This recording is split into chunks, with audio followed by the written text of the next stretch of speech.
پہلی بات تو یہ ہے کہ یہ جو ہمارے ہاں آج کل ایک چلن چل پڑا ہے کہ مختلف واٹس ایپس گروپ بنائے گئے ہیں جن میں مختلف لوگ جمع ہو کر اور آپس میں قرآن کی سپارے، رکوع اور مختلف وظائف کو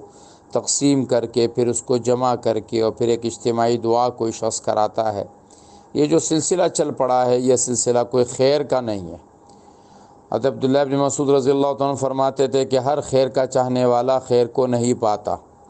لہٰذا ایسے حضرات کو ایسے تمام مجموعے فوراً ختم کر دینے چاہیے، کیونکہ شریعت نے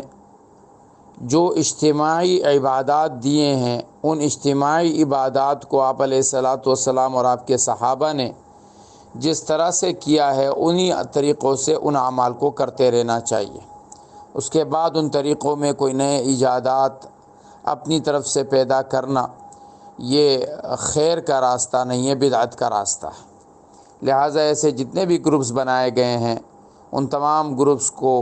اور ان کے احباب سے درخواست ہے کہ کسی مستند ادارے سے اپنے اس عمل کا پوچھ لے۔ باقی منزل کی کوئی فضیلت نہیں ہے، البتہ منزل میں جو آیتیں اور جو دعائیں ہیں وہ ہیں کہ جس سے جنات، جادو وغیرہ کے لیے اس کو مؤثر پایا گیا، یعنی کہ آدمی اگر آپ کو کہتا ہے کہ منزل پڑھو اس کا یہ ثواب ہے تو یہ آدمی غلط کہہ رہا ہے۔ ایک آدمی آپ سے کہتا ہے کہ منزل پڑھیے اس سے حفاظت کا یہ عمل ہوگا، تو چونکہ وہ آیتیں جس میں جمع کی گئی ہے وہ ایسی ہیں کہ جن سے حفاظت کا عمل ہو سکتا ہے۔